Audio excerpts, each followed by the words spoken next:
त्यांनी पहिल्यांदा शिवसेनेवर प्रत्यक्ष टीका केली आहे। शिवसेना भाजपा दोघेही लाचार आहेत म्हणून युती केली। युती अगोदर हे खोट्या डरकाळ्या फोडत होते असा घणाघात राज ठाकरेंनी केला। राज ठाकरे मोदी भक्तांना नमोरुग्ण म्हणाले। माझ्या हाताला क्लिप लागू नये म्हणून भक्त कामाला लागलेत, मात्र मी 6 महिन्यापूर्वीच क्लिप काढून ठेवलात असं यावेळी राज यांनी सांगितलं। राजकीय वातावरण ढवळून काढणारा राज यांचा बोलबाला केवळ प्रचार सभांमध्येच नाही तर गुगल ट्रेंड्समध्येही दिसून आलाय। मागील 7 दिवसांमध्ये गुगलवर राज ठाकरे हे 2 शब्द चर्चा करणाऱ्यांचे प्रमाण अनेक पटींनी वाढल्याचं गुगलचे ट्रेंड्समध्ये दिसतंय। मनसे अध्यक्ष राज ठाकरेंबाबत फेसबुकवर आक्षेपार्ह मजकूर लिहिणं एका तरुणाला महागात पडलंय। राज ठाकरे यांच्याबद्दल आक्षेपार्ह मजकूर लिहिणाऱ्या तरुणाला मनसे कार्यकर्त्यांनी घरात घुसून मारहाण केल्याचा धक्कादायक प्रकार उघडकीस आलाय। मुंबईच्या असल्फा भागात ही घटना घडली आहे। या तरुणाविरोधात मनसैनिकांनी चांदिवली पोलीस स्टेशनमध्ये तक्रार दाखल केली। साध्वी प्रज्ञासिंह ठाकूर यांनी दिवंगत एटीएस प्रमुख हेमंत करकरे यांच्याबद्दलचं वादग्रस्त वक्तव्य मागे घेत माफी मागितली आहे। माझ्या विधानामुळे देशाच्या शत्रूचा फायदा होतोय, त्यामुळे मी माझं वक्तव्य मागे घेत असल्याचं साध्वी प्रज्ञासिंह ठाकूर म्हणाल्यात। आरएसएस ही आतंकवादी संघटना असून साध्वी प्रज्ञासिंह या संघाशी संबंधित असलेल्या भाजप पक्षाचा उमेदवार आहेत, त्यामुळे भारतीयांनी ठरवलं पाहिजे की आपण आतंकवादाच्या पाठीशी राहायचं का, असा सवाल प्रकाश आंबेडकर यांनी केलाय।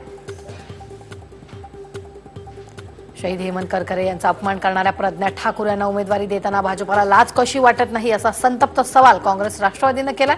तसंच जर ही लाज असेल तर पंतप्रधान नरेंद्र मोदींनी देशाची माफी मागावी अशी मागणीही त्यांनी केली आहे। शहीद हेमंत करकरे यांचा अपमान करणाऱ्या देशद्रोहीची जीभ छाटली पाहिजे अशी तीव्र प्रतिक्रिया संभाजी ब्रिगेडचे पुणे जिल्हाध्यक्ष संतोष शिंदे यांनी मागितली आहे। शहीद हेमंत करकरे यांच्याबाबत वादग्रस्त वक्तव्य केल्याप्रकरणी राष्ट्रवादी काँग्रेसकडून साध्वी प्रज्ञासिंहचा निषेध करण्यात आलाय।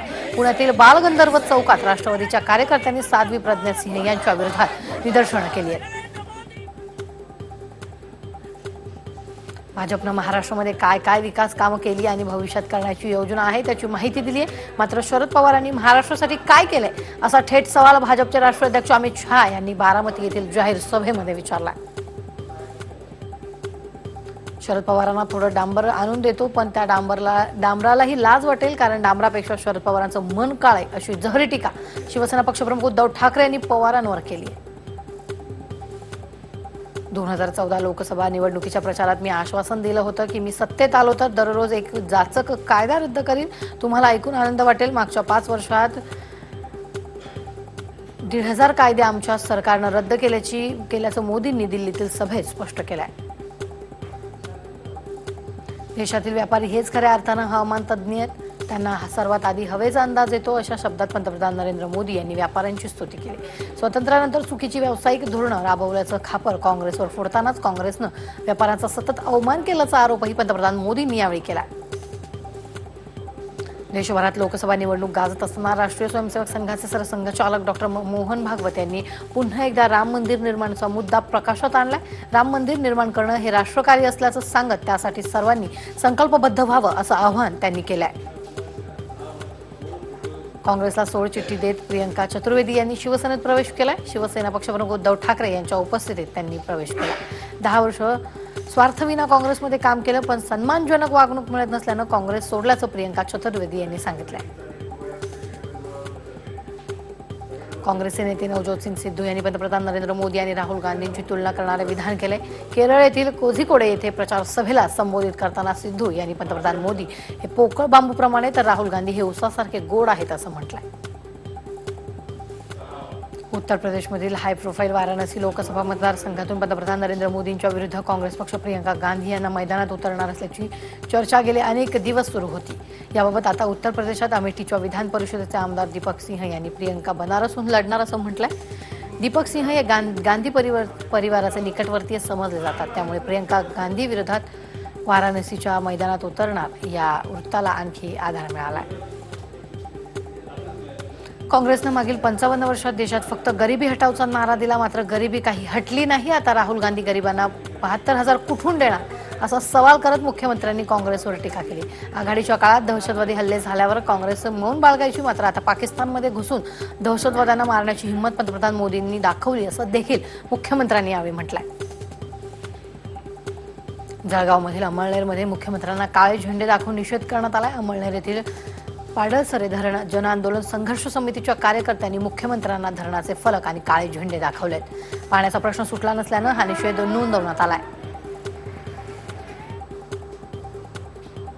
पक्ष खडसे सर्वाधिक मतांनी निवडून येतील, त्यामुळे नाथाभाऊ तुम्ही आपल्या सरकारच्या विजयाची तयारी करून ठेवा, असा विश्वास गिरीश महाजनांनी जळगावमधील सभेत व्यक्त केलाय। या सभेला मुख्यमंत्री देवेंद्र फडणवीस, एकनाथ खडसे आणि राज्यमंत्री गुलाबराव पाटील देखील उपस्थित होते। मनसे अध्यक्ष राज ठाकरे मोदींवर टीका करत असल्यानं मुख्यमंत्री राज ठाकरे यांचा मतदानाचा अधिकार हिरावून घेण्याचा प्रयत्न करत असल्याचा आरोप मनसेनं केलाय। मनसे नेते अभिजित पानसे यांनी हा आरोप केलाय।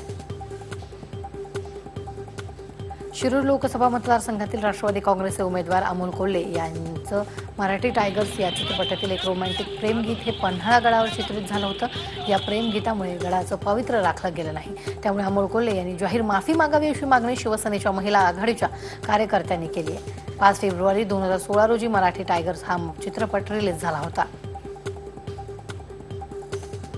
महाराष्ट्र राज्य निवडणूक आयोगानं मुंबई काँग्रेस अध्यक्ष मिलिंद देवरा यांच्या विरोधात आचारसंहिता भंगाचा गुन्हा दाखल करावा असं पत्र LT मार्ग पोलीस ठाण्याला दिले। जैन समाजाला भडकवण्याचा प्रयत्न करणारं विधान केल्याचं निवडणूक आयोगाचं म्हणणं आहे। मी लोकसभा निवडणूक लढवण्यास इच्छुक नव्हते, मात्र राहुल गांधींनी मतपरिवर्तन केल्यानं उत्तर मध्य मुंबईतून पुन्हा निवडणूक लढत असल्याचं काँग्रेस नेत्या प्रिया दत्त यांनी स्पष्ट केलंय।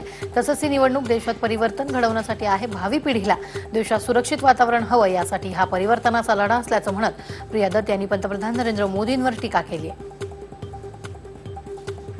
उत्तर मुंबई मतदारसंघातील काँग्रेसच्या उमेदवार उर्मिला माटोणकर मतदारांना आकर्षित करण्यासाठी विविध प्रचार फंडे वापरत आहेत। काल उर्मिला माटोणकर यांनी प्रचारादरम्यान एका रोड साईड ज्यूस सेंटरला भेट दिली आणि कार्यकर्त्यांसह या ठिकाणी ज्यूस पिण्याचा आनंद घेतलाय। यावेळी उर्मिलानं सर्वसामान्यांबरोबर चर्चा देखील केली आहे। हातकणंगले मतदारसंघातील स्वाभिमानी शेतकरी संघटना आणि काँग्रेस राष्ट्रवादी काँग्रेसचे उमेदवार खासदार राजू शेट्टी यांच्या प्रचारासाठी अभिनेता प्रकाश राज यांनी हजेरी लावली। इचलकरंजीमध्ये प्रकाश राज यांनी राजू शेट्टीच्या प्रचार रॅलीत सहभाग घेतला। यावेळी राजू शेट्टींना विक्रमी मतदान करा असं आवाहन अभिनेता प्रकाश राज यांनी मतदारांना केले।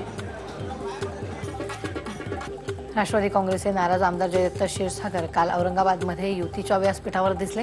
औरंगाबादमध्ये चंद्रकांत खैरे यांच्या प्रचारासाठी जयदत्त क्षीरसागर शिवसेनेच्या प्रचार सभेत आले होते। यावेळी शिवसेनेनं मराठा धनगर आरक्षणाचा वारंवार पाठपुरावा केलाय। शेतकऱ्यांच्या प्रश्नावर शिवसेना नेहमीच आग्रही राहिली, त्यामुळे शिवसेनेच्या उमेदवारालाच मतदान करण्याचं आवाहन जयदत्त क्षीरसागर यांनी केलंय। मावळ लोकसभा आघाडीचे उमेदवार पार्थ पवार यांनी थेट मोदींवर घणाघात केलाय। पंतप्रधान नरेंद्र मोदींनी स्वतःला मागासवर्गीय म्हणण्याआधी भारतीय म्हणायला हवं होतं असं सांगत पार्थ यांनी मोदींवर टीका केली। तब्बल 24 वर्षांनंतर उत्तर प्रदेशमध्ये मायावती आणि मुलायम सिंग एकाच व्यासपीठावर पाहायला मिळाले। यावेळी आपल्या भाषणात मायावतींनी पंतप्रधान मोदींवर निशाणा साधला। पंतप्रधान मोदी हे नकली मागासवर्गीय आहेत तर मुलायम हे असली मागासवर्गीय आहेत असं म्हणत मायावतींनी मोदींना लक्ष्य केलंय। काँग्रेसच्या प्रचार सभेदरम्यान पाटीदार समाजाचा नेता हार्दिक पटेल याच्या श्रीमुखात लगावण्यात आली। गुजरातच्या सुरेंद्रनगरमधील प्रचार सभेदरम्यान एका अज्ञात व्यक्तीनं हार्दिक यांच्या कानशिलात लगावली। पाटीदार समाजाचं आंदोलन सुरू असताना माझ्या पत्नीला रुग्णालयात नेण्यास उशीर झाला, याच रागातून मी हा हल्ला केल्याची प्रतिक्रिया तरुण गुर्जर यांनी दिली आहे। पश्चिम बंगालच्या नदिया जिल्ह्यात नोडलमधील निवडणूक आयोगाचा अधिकारी अर्णब रॉय बेपत्ता झालेत। गुरुवारी झालेल्या दुसऱ्या टप्प्यातील मतदानानंतर अर्णब रॉय बेपत्ता असल्याचं कळतंय। मुंबईत 3 वेगवेगळ्या ठिकाणाहून 75 लाखाची संशयित रक्कम जप्त करण्यात आलेली आहे। निवडणूक आयोगाच्या फिरत्या तपासणी पथकानं ही कारवाई केली। ही रोकड कोणाची आहे याचा मात्र अद्याप तपास सुरूच आहे। भिवंडी ग्रामीण भागात नागरिक पाण्या टंचाईमुळे हैराण झाले। थंडावर पाण्यासाठी भिवंडीत 2 महिला एकमेकांमध्ये भिडल्याचा व्हिडिओ सध्या चांगलाच व्हायरल होतोय। भिवंडी तालुक्यातील मैदे गावात ही घटना घडलेली आहे।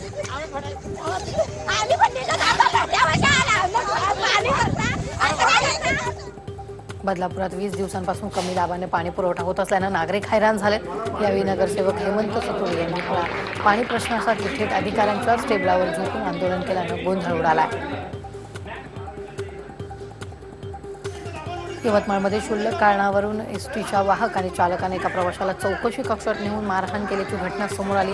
या घटनेनंतर यवतमाळमध्ये खळबळ उडाली आहे। कल्याणमध्ये राष्ट्रवादीच्या कार्यकर्त्यांनी दुचाकीचे चलन भरण्यावरून पोलिसांसोबत वाद घातला। यावेळी राष्ट्रवादीच्या बाहुबली कार्यकर्त्याला ताब्यात घेण्यासाठी पोलिसांची दमछाक उडाली आहे।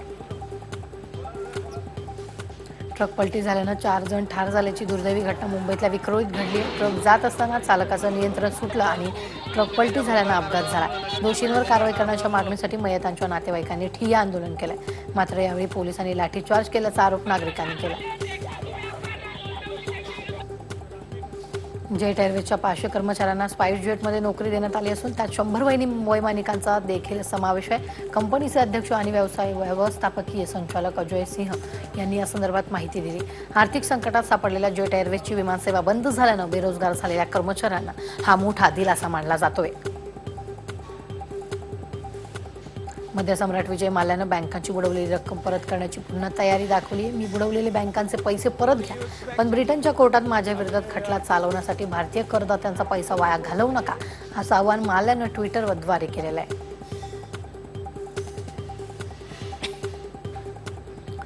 ज्योतिबाच्या नावानं चांगभलाच्या गजरात ज्योतिबाची यात्रेला सुरुवातच झाली आहे। लाखो भाविक यात्रेसाठी ज्योतिबावर दाखल झाले। गुलाल खोबऱ्याच्या उधळणीत ज्योतिबा मंदिर न्हाऊन निघालंय। उद्योजक मुकेश अंबानी यांच्या पत्नी आणि मुंबई इंडियन्स टीमच्या मालक नीता अंबानी यांनी शिर्डीत जाऊन साईचं दर्शन घेतलंय। यावेळी मुंबई इंडियन्स टीमच्या विजयासाठी साई चरणी नीता अंबानी यांनी साकडं घातलंय। विराट कोहलीच्या रॉयल चॅलेंजर्स बंगळुरूनं दुसऱ्या विजयाची नोंद केली आहे। कोलकाता नाईट रायडर्स संघाला त्यांच्याच मैदानात 10 धावांनी मात करत बंगळुरूनं धडाकेबाज कामगिरी केली। 214 धावांचं आव्हान घेऊन मैदानात उतरलेल्या कोलकाताची सुरुवात चांगली झाली नाही। मात्र मधल्या फळीत नितीश राणा आणि आंद्रे रसेल यांनी फटकेबाजी करण्याचा प्रयत्न केला, मात्र संघाला विजय मिळवून देण्यात ते अपयशी ठरले। अभिनेत्री सोनम कपूरचा पती आनंद आहुजानं नुकतंच मुंबईत एक नव्या दुकानाचं उद्घाटन केलं। या उद्घाटन सोहळ्यासाठी सोनम आणि आनंद दोघेही एकत्रित उपस्थित होते। त्या दरम्यान सोनमच्या बुटाची लेस सुटली आणि ती लेस बांधण्याचं काम सोनमचा पती आनंद आहुजानं केलंय। सध्या हा फोटो सोशल मीडियावर प्रचंड व्हायरल झालाय। गुगल कंपनीचा पिक्सेल 3 स्मार्टफोन खराब निघाल्यानं एका ग्राहकानं कंपनीकडे नुकसान भरपाईचा दावा केला आणि या ग्राहकाला कंपनीने चक्क 10 नवीन पिक्सेल 3 स्मार्टफोन दिले। ग्राहकानं हे स्मार्टफोन घेण्यास नकार दिला आणि स्मार्टफोनचे पूर्ण पैसे परत करण्याची मागणी केलेली आहे। हॉनरनं आपला नवा स्मार्टफोन हॉनर 20i लॉन्च केला। या हॉनर 20i स्मार्टफोनमध्ये सेल्फीसाठी 32 मेगापिक्सेलचा कॅमेरा देण्यात आला। चीनमध्ये एका कार्यक्रमात हा मोबाईल लॉन्च करण्यात आला। तायवानमध्ये 6.7 रिश्टर स्केलचा तीव्रतेचा भूकंप झाला। या भूकंपात 17 जण जखमी झालेत। या भूकंपामुळे राजधानी ताईपमध्ये बहुमजली इमारत हलत असल्याचा व्हिडिओ सध्या सोशल मीडियावर व्हायरल झालाय। सलग 328 दिवस अंतराळात एकाच अवकाशयानात महिला अंतराळवीरनं राहण्याचा विक्रम नासाची अंतराळवीर क्रिस्टिना कोच करणार आहे। ही सर्व मोहीम नासानं तयार केलेल्या पृथ्वीच्या निम्न कक्षेत स्थित इंटरनॅशनल स्पेस स्टेशन इथून पूर्ण केली जाणार आहे।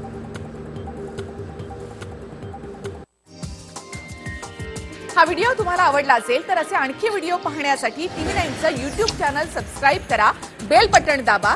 ताज्या घडामोडींसाठी लॉग ऑन करा tv9marathi.com।